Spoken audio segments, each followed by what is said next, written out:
টি-20তে উইন্ডিজের বিপক্ষে লড়াই কঠিন হবে বাংলাদেশের জন্য। শক্তিমত্তায় পার্থক্য থাকলেও ইতিবাচক মানসিকতায় ভালো খেলা সম্ভব মনে করেন বিসিবি পরিচালক নাজমুল আবেদিন ফাহিম। ম্যাচে লড়াই করতে বোলারদের আরও কার্যকরী ভূমিকা রাখতে হবে জানান তিনি। ওয়ানডেতে ভরাডুবির পর এবার টি-20 চ্যালেঞ্জ। শক্তির বিচারে উইন্ডিজের চেয়ে ঢের পিছিয়ে বাংলাদেশ, তবে তরুণদের নিয়ে নতুন দিনের স্বপ্ন দেখছে টাইগাররা।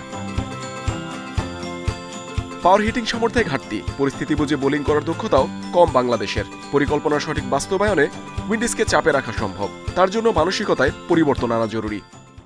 সিক্স হিটিং এবিলিটিটা আমাদেরও বেশ কিছু খেলোয়াড় আছে, সো সেটা যদি আমরা অ্যাপ্লাই করতে পারি, বলার জন্য একটু বেটার বল করতে পারে।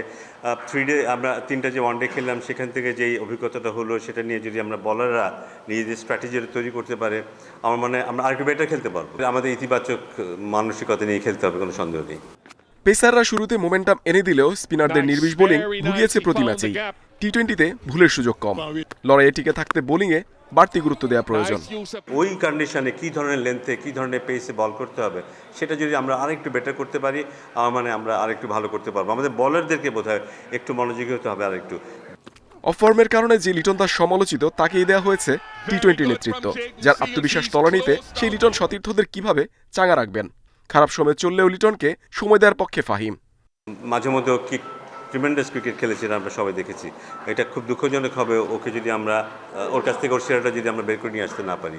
সো আমার মনে হয় ওটা নিয়ে নিশ্চয়ই কাজ করবে, এবং এই মুহূর্তে ওর খেলা দেখে সবাই হতাশ হচ্ছে, কোনো সন্দেহ নেই।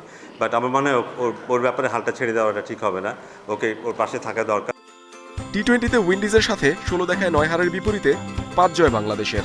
পরিসংখ্যান অস্বস্তির হলেও লিটন সৌম্যদের সাহসী ক্রিকেট খেলার পরামর্শ ফাহিমের। Muhammad Nazim, independent news.